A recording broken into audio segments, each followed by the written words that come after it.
এরপর আল্লাহ নবী বলেন, কোন মানুষ যদি ঘুমাবার সময় একটা কালেমা 3 বার পড়ে, একটা কালেমা 3 বার পড়ে, আল্লাহ নবী বলেন আল্লাহ তাআলা তার গুনাহগুলোকে মাফ করে দিবে।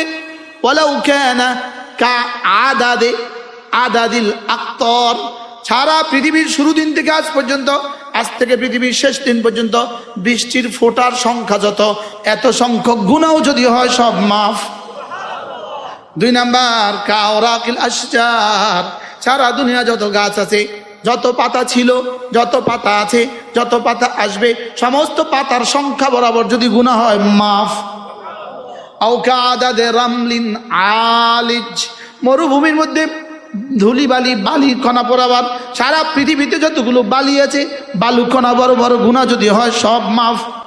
আল্লাহ নবী বলেন ঘুমাবার সময় কোনো মানুষ যদি ঘুমাবার সময় ডান কাতে ঘুমায়া শুইয়া, বলেন ডান কাতে, রাসূল যা বলেছেন আমি তা বলবো, আলা শিক্কিল আইমান, সে ডান কাতে শুইয়া যদি এই বাক্যটা 3 বার পড়ে, আস্তাগফিরুল্লাহাল্লাযী লা ইলাহা ইল্লা হুয়াল হাইয়ুল কাইয়্যুম ওয়া আতুবু ইলাইহি লা হাওলা ওয়ালা কুওয়াতা ইল্লা বিল্লাহ। এবার আরেকটা তাবিজ দিব, আরেকটা তাবিজ।